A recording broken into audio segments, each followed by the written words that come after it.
या ठिकाणी उपस्थित असलेले व्यासपीठावरील सर्व महानुभाव आणि इथे जमलेले सर्व विद्यार्थी मित्र यांना सर्वप्रथम भारतीय स्वातंत्र्य दिनाच्या 79वा स्वातंत्र्य दिन आहे त्याच्या सर्वांना खूप खूप शुभेच्छा।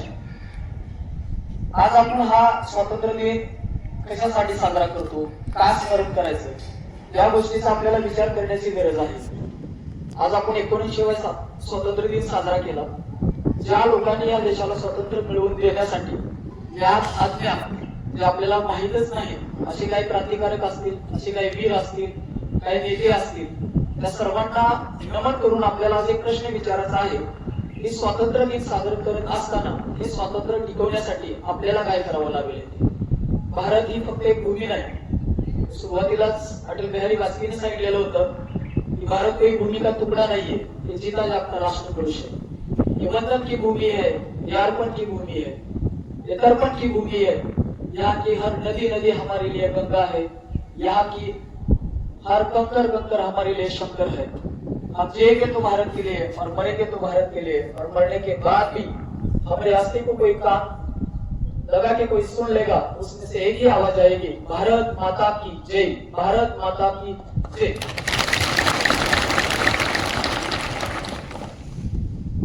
या ठिकाणी स्मरण करत असताना तुम्हा सर्वांना एक ज्या काही उपस्थित जमलेले जेवढे विद्यार्थी आहेत, जे ट्रेनिंग इथे घेतात येते, त्या सर्वांना एक संधी मिळालेली आहे की तुम्ही भारताचं संरक्षण करण्यासाठी तुम्ही या ठिकाणी आलात आणि भविष्यामध्ये म्हणजे पुढल्या वर्षी तुम्ही कोणीतरी सीमेवर असाल, कोणीतरी पोलीस खात्यामध्ये असाल, म्हणजे तुमच्या आयुष्यामध्ये एक योग आहे।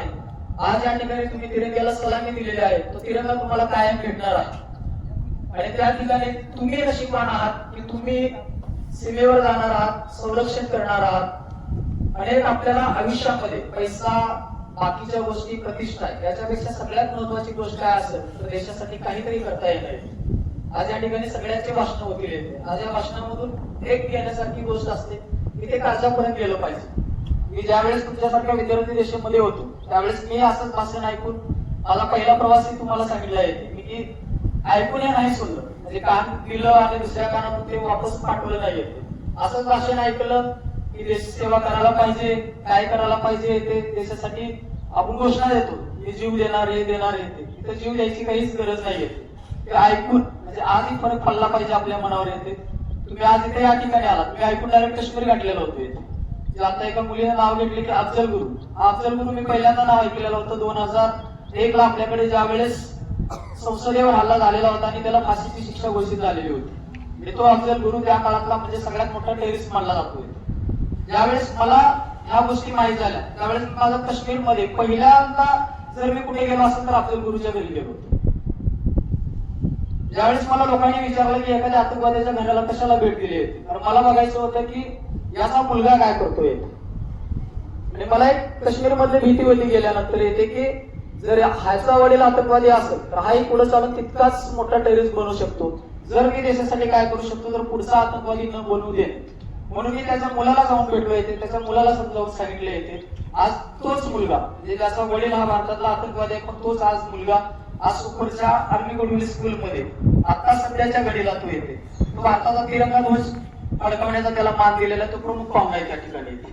जो एका आतंकवाद्याचा मुलगा ज्या काश्मीरमध्ये कधी तिरंगा ध्वज फडकवला जात नव्हता त्याच आतंकवाद्याच्या मुलाला सुखूरच्या आर्मी गोडविल स्कूल मध्ये फडकवला येते। आज तो MBBS करतोय, दिल्लीच्या एम्स मध्ये आहे। बदल घडत असतो येते आणि ते बदल घडत असतो म्हणजे काय तर शिक्षण, त्याच्यानंतर जे विचार आहेत ते आचरणामध्ये जर आणले तर हा बदल घडत असतो येते। या ठिकाणी सगळ्याला जी कळकळीची विनंती आहे की येणाऱ्या 4 महिन्यामध्ये तुम्हाला ती संधी भेटणार आहे। फक्त 4 महिने येते। 29 ऑगस्ट असेल किंवा 5 सप्टेंबर असेल फॉर्म भरायला सुरुवात होणारच आहे। ते ध्यानात घ्या, तुम्ही करोडो कमवा, कुठल्याही गोष्टी कमवा, पण एखाद्याच्या अंगावर आर्मीचा ड्रेस आणि पोलिसांची वर्दी ही कधीच विकत भेटत नाही। ना करोड रुपये दिलं तरी भेटते, लाखो द्या, कुठलीच ती वर्दी भेटत नाही येते। नशिबाने ती तुम्ही निवडलेली आहे, ती मिळवण्याचा प्रयत्न करा येते। एवढं बोलून मी माझे 2 शब्द या ठिकाणी थांबवतो। भारत माता की जय, वंदे मातरम, इनकलाब जिंदाबाद, स्वामी समर्थ महाराज की जय, गुरुलक्ष्मी माता की जय, अपने माता पिताओं की जय। धन्यवाद।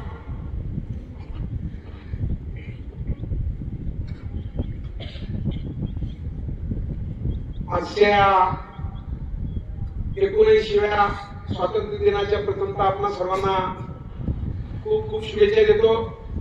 आजच्या या स्वातंत्र्य दिनाच्या ध्वजारोहणानिमित्त उपस्थित असणारे आजच्या या कार्यक्रमाचे प्रमुख पाहुणे म्हणून आपण ज्यांना आज या ठिकाणी आमंत्रित केलं असे मूर्ती लहान पण कीर्तिमान असणारे आमचे सहकारी लहान बंधू सन्माननीय सचिन गायकवाड सर, माझ्या खांद्याला खांदा लावून कायमच त्या ठिकाणची व्यवस्थापकीय प्रमुखाची बी पार्ट म्हणून जबाबदारी स्वीकारणारे गेली 15 वर्ष.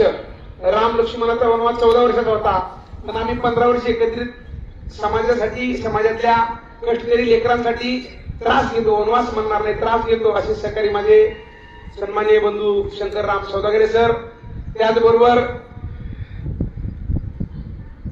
तन भी सुंदर मन भी सुंदर, आप तो सुंदरता की मूर्त हो, तारीफ करूं क्या जिसकी उसने तुम्हें बनाया, जिसने तुम्हें बनाया वो कितना सुंदर होगा असे असणारे आमचे सन्माननीय दुसरे बंधू द कन्सेप्ट करिअर ज्यांनी स्थापन केली सोलापूरला असे सन्माननीय दादासाहेब खराटे सर. आमच्या ज्येष्ठ भगिनी श्रीमती जयश्री डेपेताई, माझी लहान बहीण श्रीमती डेपेताईचं नाव काढलं तिथं बाळ उठला, म्हणजे विचार करा नावात किती दम आहे. तर माझी लहान बहीण सौभाग्यवती राणीताई भरमशेट्टी, आमचे सन्माननीय स्नेही भाषे सन्माननीय पैलवान जे परवाच विवाहबद्ध झाले असे सतीश पत्रोळे सर, त्यांनी खूप मेहनत घेतली आणि आपल्या आई वडिलांचं नाव समाजामध्ये आदर्शवादी ठेवलं असा सागर चव्हाण, काशीनाथ पुजारी जे की महाराष्ट्र पोलीस दलामध्ये ते सध्या सेवेत आहेत. PSIच्या एक्झाम मध्ये त्यांना जवळजवळ चांगले मार्क्स म्हणजे मेरिट मध्ये ते पहिल्या रँकिंग मध्ये आहेत असे सन्माननीय सर्व माझे 2 विद्यार्थी आणि माझा सर्व स्टाफ, चंदू असेल त्या ठिकाणी, सौभाग्यवती कल्याण शेट्टी असेल त्यांचा सर्व किचन मधला स्टाफ, त्याचबरोबर आमच्या गावची कन्या जिने सूत्रसंचलन केलं अशी कुमारी सानिका इरापा बादुले, सर्व विद्यार्थी बंधू आणि भगिनीनो, आजच्या या 19व्या स्वातंत्र्य दिनाच्या प्रथमतः आपल्याला खूप खूप शुभेच्छा देतो. भारत देश स्वातंत्र्य होत असताना ज्यांनी आपल्या प्राणाची आहुती दिली, ज्यांनी बलिदान दिलं, यापूर्वी आपण ऐकलं पहिल्या भाषणामध्ये भरमशेट्टी मॅडमनी चांगलं आपलं या ठिकाणी अनुभव सांगितला. तदनंतर सौदागरे सरांचंही आज भाषण दर्दी होतं. मला वाटतंय खूप विचारपूर्वक भाषण सरांनी केलं. त्यानंतर खराडे सरांनी आपल्या करिअरच्या माध्यमातून काय केलं पाहिजे हे आपल्याला सांगितलं आणि मग सचिन सरांनी महत्व अटलजींचं सांगितलं. मग आपल्या 2 मुलींनी सानिकानं तर स्पष्ट व्यक्त केलंच, पण कुमारी प्रतिज्ञा तिनं देशावरचं जे काही आज चाललेलं चित्र आहे ते स्पष्ट केलं आणि खरीच जी शेतकऱ्याची व्यथा आहे, तिचा बाप खराच कष्टकरी शेतकरी आहे अशी काजल कोळेकर तिने शेतकऱ्याची व्यथा आपल्या पुढे मांडली.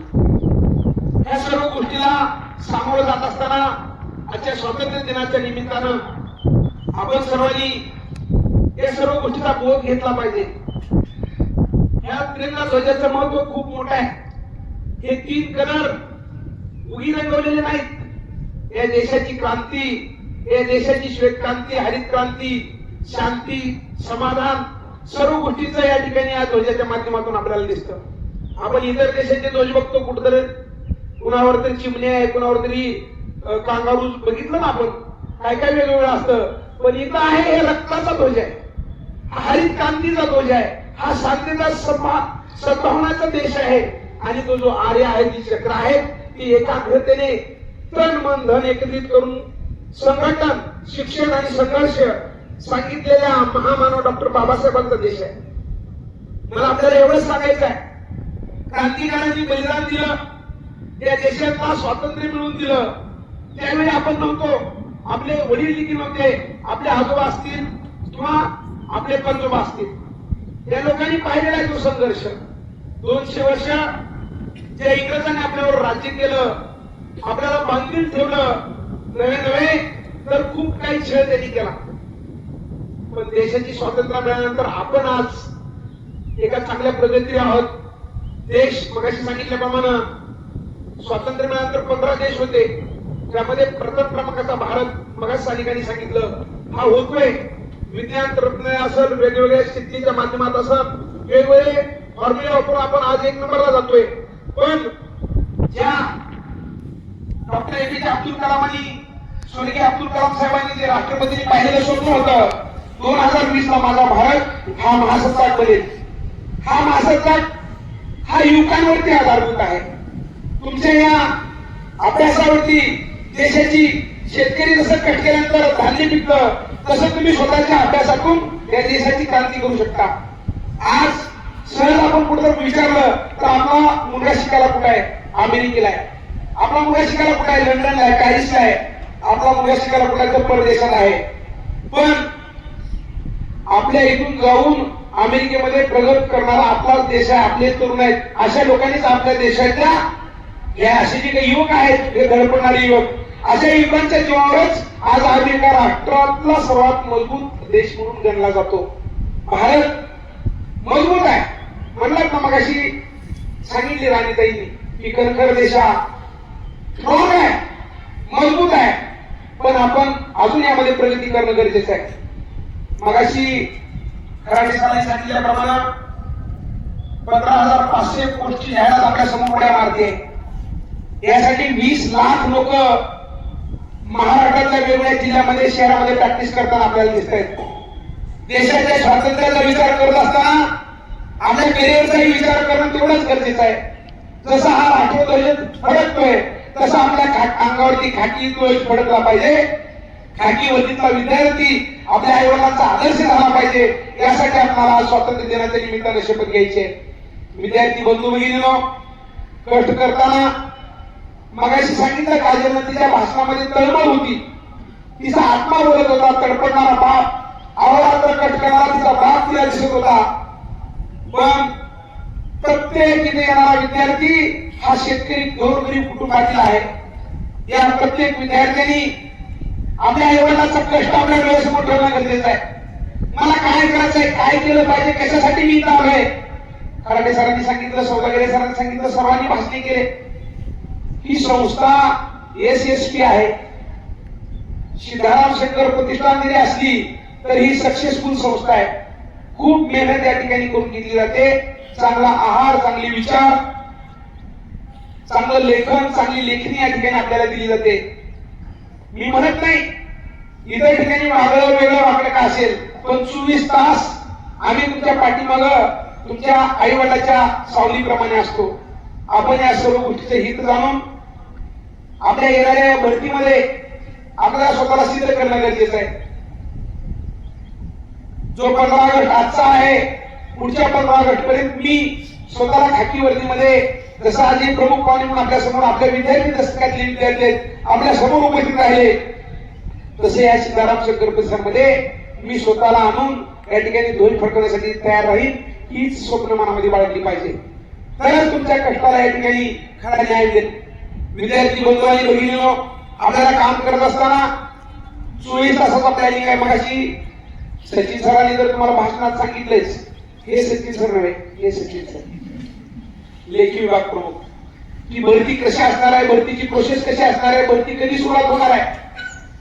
आता खराटे सरांनी ते सांगितलं, सौदागरे सरांनी सांगितलं. मी आपल्याला सांगतो, गेली 20 वर्षाचा खूप मोठा अनुभव आमच्यामध्ये आहे.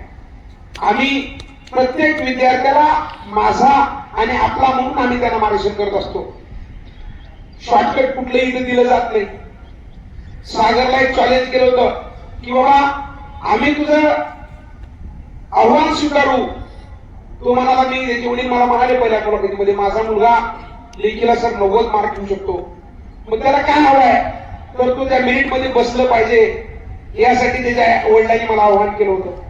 मी सांगितलं, आम्ही त्या हाताने ताकदीने त्यांच्या पाठीशी राहू, तेवढ्याच ताकदीनं तो विद्यार्थी आमच्यामध्ये असला पाहिजे.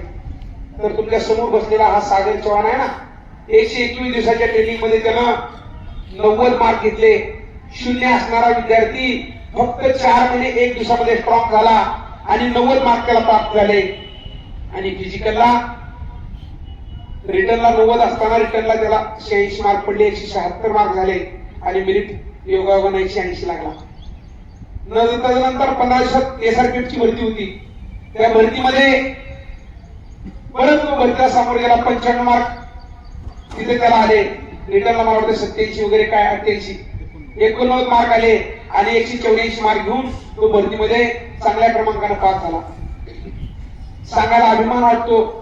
शेतकरी कुटुंबातून आलेले विद्यार्थी कुठंच कमी नसतात. फक्त त्यांना एका चांगल्या ट्रॅकची गरज असते आणि तो ट्रॅक या ठिकाणी आपण देतो. चांगल्या शिक्षकांच्या माध्यमातून चांगले विचार, चांगलं शिक्षण, चांगली ताकद, चांगले विचार आपल्यापर्यंत पोहोचवण्याचा आमचा प्रयत्न असतो. आज सर 15 ऑगस्ट आहे. 79वा स्वातंत्र्य दिन आहे. माझं डेट ऑफ बर्थ ही 79 आहे. मला सांगायला आनंद होईल, ज्यावेळी मी मॉर्निंगला उठलो सर, मला एक फोन आला. आपले 3 मुलं आर्मीमध्ये अग्निवीर परीक्षेसाठी पास झालेले होते. नीट बस जाधव, तुझ्या गावात 15 जाधव पोलीस केलीत. मी तू असं वापली घरात नीट बस. मला हेच वाईट वाटतं, इथं बसताना रणांगणावर लढताना आपले सैन्य सांगतात का आम्ही थोडं बाथरूमला जाऊन येतो, ब्रेकफास्ट करून येतो, सांगतात का? आता पाहिजे ना, तुम्ही इथं बसताना पण नीट बसत नाही. काय बस एक आनंद होतोय. 3 मुलं गेले होते, 3 सर. अनिल बनसोडे, ठाकर आणि पुरी, 3 मुलं गेले आपापल्या युनिटमध्ये. सर 100 मुलांमध्ये ते पहिले राहिले आणि त्यांनी एक्सलंट परीक्षा घेतली. हा अभिमान आमचा आहे, हा स्वाभिमान आमचा आहे. आम्ही बलिदान पाहिलं नाही, आम्ही क्रांतीवीर पाहिले नाहीत, आम्ही स्वातंत्र्य सेनानी पाहिले नाहीत, पण आम्ही कष्ट करणारे गुरु पाहिले, कष्ट करणारे आई वडील पाहिले. खूप मोठी मेहनत आम्ही बघितली, खूप मोठ्या मेहनतीला आम्ही सामोरे गेलो. हा सबंध बसलेला तुमच्या समोर जो स्टॉप आहे तो खूप मेहनतीचा आहे. शून्यातून विश्व निर्माण केलेलं आहे या लोकांनी आणि हे लोक तुम्हाला मार्गदर्शन करत असतात. देशावर बोलायचं झालं तर खूप आहे, हजारो प्रश्न आपल्या समोर उपस्थित आहेत. पण देशाचं ज्यावेळेस आपण बोलतो, तिरंग्याचं ज्यावेळेस आपण बोलतो, या ध्वजाचं ज्यावेळेस आपण बोलतो, भारत माझा देश आहे, सारे भारतीय माझे बांधव असं ज्यावेळेस बोलतो, त्यावेळी आपल्या कष्टाचं आणि आपल्या कर्माचं गणित जुळलं पाहिजे आणि आपण सक्सेस होऊन ज्या ध्वजाची माहिती आपण समाजाला देतो तसं आपल्या आई वडिलांची माहिती देखील समाजापर्यंत पोहोचणं हे तितकेच गरजेचं आहे. गेली 20 वर्ष ज्या आई वडिलांनी फाटक्या तुटक्या कपड्यामध्ये राहून आपल्याला सांभाळलं, अशा वडिलांना न्याय द्यायचं काम तुमच्या युवकांच्या युवतींच्या हातामध्ये. सहज काहीतरी आपण एक एन्जॉय म्हणून करतो आणि आयुष्याची राखरांगोळी करतो. मला तुम्हाला एक वंदन करायचंय, तुम्हाला एक प्रार्थना करायची आहे, तुमच्या पायावरती डोकं ठेवून मला नमस्कार करून सांगायचं आहे, जोपर्यंत तुम्हाला स्वतःच्या डोक्यावरती तिरंगा ध्वज फडकवता येत नाही, जोपर्यंत एक सक्सेस जीवन म्हणून स्वतःचे नाम नेम प्लेट तयार करता येत नाही, तोपर्यंत कधीही थांबायच नाही. हा संदेश मी तुम्हाला 1977 दिन मी आपल्याला देतोय. मेहनत करा, अशक्य ते शक्य करण्याची किमया आपल्यामध्ये आहे. आपण बघतोय, कालच मी तुम्हाला सांगितलं, या देशासाठी त्यांनी पहिलं पदक दिलं असे केली होतं. खाशाबा जाधवांचा काल स्मृती दिन होता. आणि ज्या दिवशी नीरज चोप्रानी 79 मीटर भाला फेकला त्या दिवशी सबंध भारताचा स्टेटस हा नीरज चोप्राचा होता. 2016च्या ऑलिम्पिक मध्ये 150 लोकांचा संघ हा ऑलिम्पिक साठी गेला होता, पण 2 रणरागिणींनी, 2 या भारताच्या राजकन्यांनी फक्त त्या ठिकाणी पदक प्राप्त केलं होतं. त्यामध्ये आमच्या कुस्तीची साक्षी मलिक आणि त्याच्यानंतर एक टेनिसची आमची पी.व्ही. सिंधू, या 2 कन्यांनी आपल्या देशाचं त्या ठिकाणी स्वातंत्र्य ध्वज फडकावला होता. मुलींना खूप काय करता येते. 15,000 जागा आहेत, म्हणजे 15 × 45 4,500 जागा तुमच्या पदरात आहेत. तुमच्या हातामध्ये 10,500 जागा आहेत. आज तुम्ही बघताय या ट्रेनिंग सेंटर मधून शिकून गेलेला प्रत्येक विद्यार्थी, प्रत्येक विद्यार्थिनी संघर्ष केलेले आहेत आणि त्या विद्यार्थ्यांना 2-2, 3-3, 4-4 नोकऱ्या मिळत आहेत. हे ट्रेनिंग सेंटर फक्त शिकू आणि पाठवू ह्या धोरणाचं नाहीये. संस्कार, शिस्त, शुद्ध आहार, शुद्ध विचार, एक चांगलं वातावरण या ठिकाणी आहे.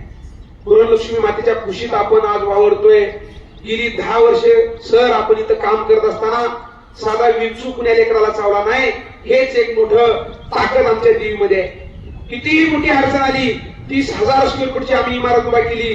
त्या तालुक्याचे भाग्यविधाते महाराष्ट्राचे माजी गृहराज्यमंत्री सन्माननीय सीताराम म्हेत्रे साहेब असतील, या तालुक्याचे दानशूर व्यक्तिमत्व सन्माननीय शंकरांना म्हेत्रे साहेब असतील व महाराष्ट्राच्या प्रत्येक घटकाचे उपायुक्त राहणारे या संस्थेचं ब्रेन आमचे मार्गदर्शक गुरुवर्य सन्माननीय विद्यासागर मुके साहेब असतील, सर्व संचालक मंडळ असेल, या लोकांनी ताकद दिली. कैलासवासी संजय नावंगी साहेब असतील, या सर्वांनी मेहनत घेतली. म्हणून ही संस्था आज आपल्या समोर एक डोलाने आणि डोमाने चाललेली आपण बघतो. मेहनत करा, संघर्ष करा. आज स्वातंत्र्य दिन असताना आपण खूप मोठी मेहनत केली, खूप घाम गाळला. आता आपल्याला नाट्याची वेळ झाली हे आपल्याला माहिती आहे, पण तरीही आपण आज ध्वजारोहण असल्यामुळे सर्वांनी वेळ काढला. त्याबद्दल मी आपल्या सर्वांचे मनस्वी आभार व्यक्त करतो. मी जाता जाता आपल्याला एवढंच सांगेन की मेहनत करा, तन मन धन एक करा, कष्ट करा, संघर्ष करा, लढण्याची क्षमता ठेवा, शेवटच्या श्वासापर्यंत लढत राहा. नक्कीच तुमचं नाव सुवर्णाक्षराने त्या ठिकाणी महाराष्ट्र पोलीस मध्ये दलामध्ये लिहिलं जाईल. आज हे 3 मुलं गेले, 2-2, 3-3 वेळा सर ठाकरला बाहेर काढलं होतं हाईट मध्ये. आज तरी मी त्याला त्या दिवशी बसताना सांगितलं होतं रात्री की बाबा कितीही वेळा काढलं तर पाया पडत राहा. आणि त्याला आतमध्ये घेतलं गेलं. एसटी कास्ट असल्यामुळे एक संधी त्याला प्राप्त झाली. अधिकारी सर्व एका विचाराचे नसतात, खूप चांगल्या विचाराचे लोक आज बी भारतात आहेत. म्हणून हा भारत देश चाललेला आहे. खूप चांगले शिक्षक या ठिकाणी तळमळतात. म्हणून विद्यार्थ्याचा आज यश तुमच्यामध्ये आज 100% दिसतंय. चांगले विद्यार्थी आपल्यामध्ये कष्ट करतात, म्हणून असे विद्यार्थी आपल्या समोर येतात. आज आपण बघितलं 3 मुलींनी खणखणून भाषण केलं. ती प्रतिज्ञा तर जाता जाता हिंदीमध्ये बोलून गेली. खूप समाधान वाटलं. त्या ठाकरला बाहेर काढलं तरीही तो मध्ये गेला सर, आणि 100 मुलामध्ये पहिले येण्याचं काम त्यांनी केलं. इथं सर्वात कोळसट असणारा, सर्वात लपूट असणारा मुलगा आज भरतीमध्ये 1 नंबरने येतो, हाच अभिमान आम्हाला. त्याचबरोबर अनिलनेही 100 मुलामध्ये पहिले येण्याचं काम केलं. पुरी हा 9व्या क्रमांकाने आला, तरीही तो एक्सलंट परिचय घेतला. इथून जाणारा प्रत्येक विद्यार्थी हा एक्सलंटच झाला पाहिजे, हा आमचा ओर आहे. परत एकदा सर्व विद्यार्थ्यांना स्वातंत्र्य दिनाच्या खूप खूप शुभेच्छा देतो. स्वामी समर्थांच्या पावनभूमीत आपण आलात. आई पुरणलक्ष्मी मातेच्या खुशीत आपण आहात. अजिबात घाबरू नका. शुद्ध विचार, शुद्ध आचार, शुद्ध आचरण, शुद्ध मेहनत ठेवा. संकट हे प्रत्येकावरती असतं. राम आदल्या दिवशी गादीवर बसणार होता हे माहित होतं. दुसऱ्या दिवशी सकाळी राज्याभिषेक होणार होता, पण त्या ठिकाणी दुसरा माणूस विराजमान झाला, भरत. आणि भरत दैदया रडत होता की रामा तुझीच ती गादी आहे, तूच त्या लेवलचा आहेस असं सांगणारा भरत रडत होता. राम वनवासात जात होता. सीतामाई आणि लक्ष्मणी त्यांच्यासोबत निघून गेले. एवढं पावित्र्य असणारा हा आपला भारत देश आहे. म्हणून तुम्हाला मला एक विनंती करायची आहे. गोरगरीब शेतकऱ्याची लेकरं आपण आहोत. गोरगरीब शेतकऱ्याची लेकरं आपण आहोत. आपण चांगलं कष्ट करावं, मेहनत करावी. शेवटच्या श्वासापर्यंत कुठेही थकू नका, थांबू नका अशी एक विनंती आपल्याला करतो. महाराष्ट्र पोलीस भरती समोर आहे. विद्यार्थ्यांची संख्या जास्त आहे म्हणून आपण ऍडमिशन थांबवलेले आहेत. इथं आपण काम करताना हेच अडचण आहे. सोलापूरला खराडे सर करतायत, त्यांनाही हाच प्रॉब्लेम झालेला आहे. जिथं चांगला माणूस उभारतो तिथून म्हणतात ना, अमिताभ बच्चन म्हणता ना, जहां हम खडे होते वहां से लाईन सुरू होते, असा आपला हा स्टाफ आहे. म्हणजे एवढं संघर्षाने कष्ट करणारा आपला सर्व स्टाफ आहे. सर्वांनी चांगला विचार करावा, चांगलं कष्ट करावं, यशस्वी व्हावं आणि येणाऱ्या भरतीमध्ये स्वतःला सिद्ध करावं. 2025-26 मध्ये खूप मोठी भरती आहे. वेगवेगळ्या हजारो पोस्ट आहेत, पण आपण कोणत्या पोस्टसाठी कॅपेबल आहोत हे पाहावं आणि त्याच्यासाठी अभ्यास करावा. एवढंच मी आपल्याला या ठिकाणी तळमळीनं विनंती करतो. आज या स्वातंत्र्य दिनाच्या निमित्तानं आपण सर्वजण इथे एकत्रित आलात. सर्व माझ्या सहकारी बंधूंनी आणि माझ्या भगिनींनी या ठिकाणी वेळ दिला. आमच्या या कार्यक्रमाची शोभा आपण सर्वांनी वाढवली, याबद्दल मी संस्थेचा उपाध्यक्ष, व्यवस्थापकीय प्रमुख या नात्यानं आपले सर्वांचे मनपूर्वक आभार व्यक्त करतो. थांबतो. जय हिंद, जय भारत. धन्यवाद. धन्यवाद सर. आयुष्यात कितीही अडचणी आल्या तर त्या अडचणींवर मात करून आपल्याला आपलं यशाचं शिखर गाठता आलंच पाहिजे. आणि यश मिळालं म्हणून कधी हरवून जायचं नसतं आणि अपयश आलं म्हणून कधी खचून जायचं नसतं. धन्यवाद सर, मनापासून धन्यवाद. इतकं अमूल्यचं मार्गदर्शन तुम्ही आम्हाला केलं. यानंतर आपल्या आजच्या कार्यक्रमासाठी आवर्जून उपस्थित असलेले आदरणीय सचिन गायकवाड सर यांनी आपल्याला मोलाचं मार्गदर्शन केलं, त्याबद्दल मी त्यांचं मनापासून आभार मानते. त्याचबरोबर आपल्या संस्थेचे फिजिकल डायरेक्टर आदरणीय सौदागरे सर यांनीही आपल्याला मोलाचं मार्गदर्शन केलं, त्याबद्दल मी त्यांचंही आभार मानते. आपल्या संस्थेचे माजी लेखी विभाग प्रमुख आदरणीय खराटे सर यांनी देखील या कार्यक्रमाला उपस्थित राहून या कार्यक्रमाची शोभा वाढवली, म्हणून मी त्यांचंही मनापासून आभार मानते. त्याचबरोबर महाराष्ट्र शासनाच्या सेवेत रुजू असलेले आदरणीय चव्हाण सर आणि आदरणीय पुजारी सर यांनी देखील या कार्यक्रमासाठी उपस्थित राहिले, त्याबद्दल मी त्यांचंही आभार मानते. आपल्या संस्थेच्या महिला डायरेक्टर आदरणीय ढेपे मॅडम, त्याचबरोबर आदरणीय भरमशेट्टी मॅडम यांचंही मनापासून आभार मानते. त्याचबरोबर ज्यांनी आपल्याला आत्ताच मुलाचं मार्गदर्शन केलं आणि वेळोवेळी ज्यांचा हात आपल्या पाठीवरती असतो ते आपल्या संस्थेचे उपाध्यक्ष व्यवस्थापकीय प्रमुख आदरणीय भुजबळ सर यांचंही मनापासून आभार मानते. आपल्या सर्वांचे या कार्यक्रमाचं आयोजन ज्यांनी केलं त्या सर्वच स्टाफचंही मनापासून आभार मानते. आणि हा कार्यक्रम तुम्ही अगदी शांतपणे ऐकून घेतलात आणि पोटामध्ये भूक असून सुद्धा कसलीच किलबिल न करता तुम्ही अतिशय शांतपणे इथं बसून हा कार्यक्रम ऐकून घेतलात, त्याबद्दल मी तुमचंही मनापासून आभार मानते. आणि कार्यक्रम अध्यक्षांच्या परवानगीने हा कार्यक्रम संपला असं जाहीर करते.